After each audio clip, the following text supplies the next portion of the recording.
I arrived at my school bright and early on a very foggy and smug Thursday morning. Today was the day of the highly anticipated senior trip to Disney World.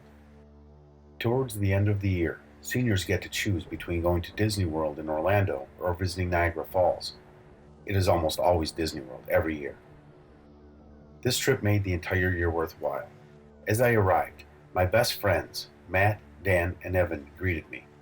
I was going to be rooming with them for the 4 days we spent in the Caribbean Beach Hotel. I jumped out of the car, wiping the crust from my eyes, and wheeled my suitcase inside after hugging my dad and saying goodbye. "You ready for 4 days of freedom?" Matt said as we headed to the bus to go to the airport. "Shut up, man. You know the teachers are going to be on our ass the whole trip and follow us through the park," I mentioned. Matt looked at me with defeated eyes. He knew I was right. As we got situated on the bus, I was seated next to Matt. Across from us were Evan and Dan. So I figured we would go to downtown Disney to get some shopping done later today, once we get there, since everyone will be crowding the parks, which leaves us 3 days to hit Magic Kingdom, Epcot, Hollywood Studios, and Animal Kingdom, Evan suggested. He was right. Everyone would crowd the main park the first day. Plus, we can get our shopping done for souvenirs out of the way. We all agreed and talked about how excited we were to be away from our parents for a weekend, what rides we wanted to go on, and where we should go out to eat for the 30-minute trip to the airport.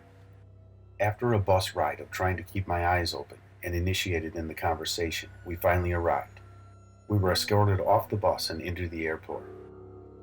On the way in, I bumped into a very fragile, pale and skinny-looking old man.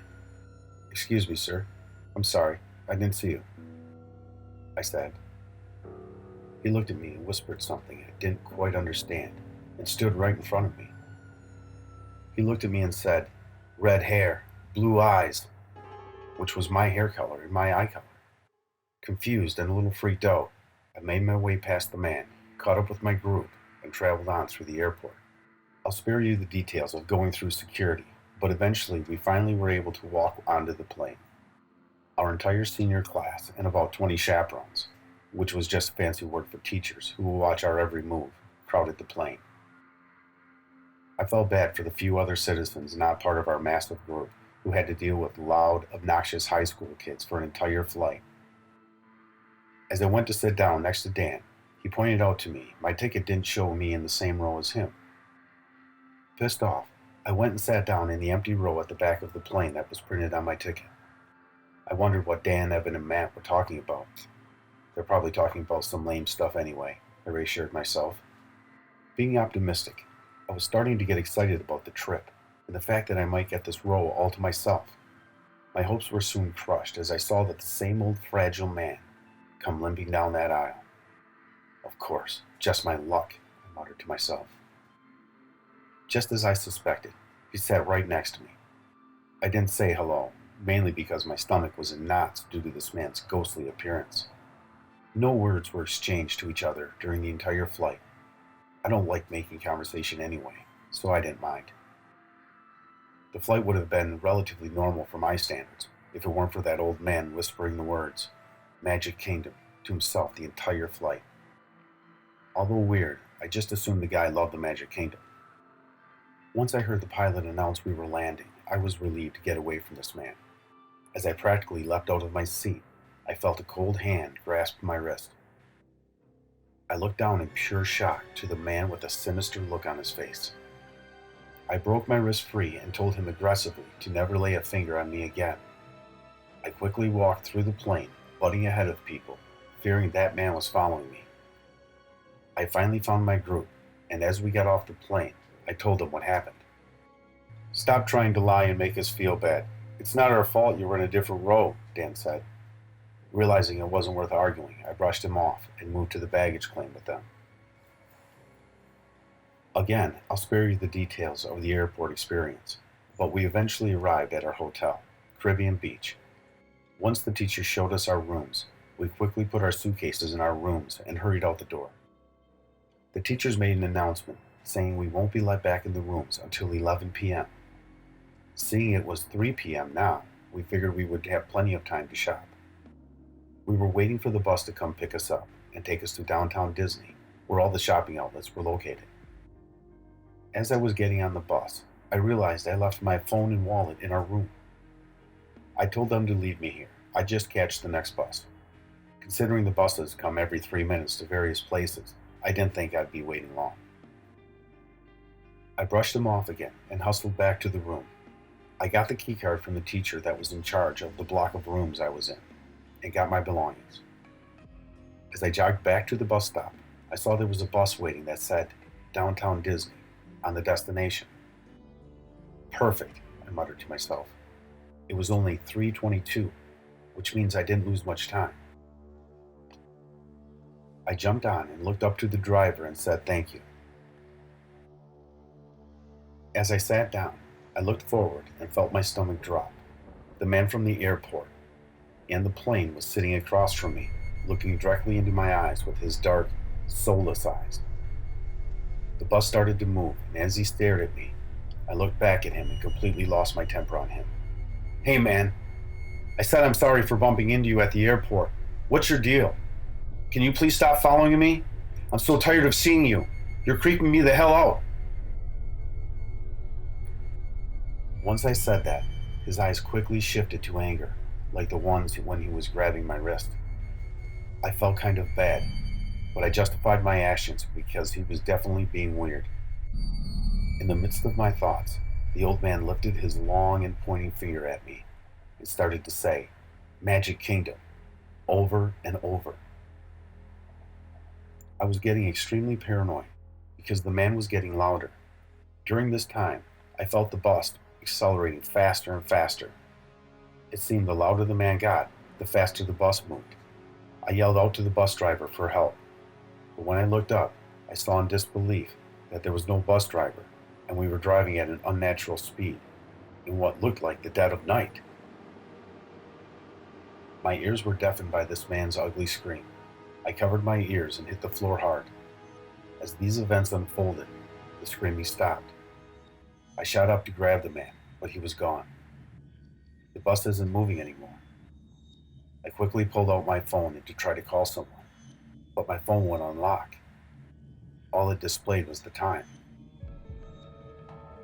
The time was 2:42 a.m. I rubbed my eyes and pinched myself to look again. 2:42 a.m. Horrified, I heard the bus door open abruptly. Once it was open, I looked outside and saw none other than the Magic Kingdom. But something was off. All the lights were on. I heard a loud, distorted theme park music playing from inside the park. I got off the bus and felt the humid air hit my body. The park should be closed late at night, I told myself. As I tried to collect my thoughts, I heard Matt call out from the gates of the park. Mike, we're over here. Where the hell have you been, man? We waited all day. Distraught at his remark, I yelled, Matt, what is going on here? Right after I said that, out of nowhere, I heard loud footsteps trotting behind me. I snapped my head around to see an inhumanly tall figure chasing me with unreal strides. I yelped out in fear as it chased me to the front gates of the park. I gazed in horror at the locked gates and accepted my fate as the footsteps got closer and closer. Right before they got to me, everything stopped. The footsteps, the music, the lights, everything. I quickly realized Matt, or any of my friends for that matter, were not at the gates. I yelled out hoping for a reply, but was greeted with nothing but silence while the front gates flew open. My eyes gathered at a dead, empty park. Not knowing what to do, I slowly walked in.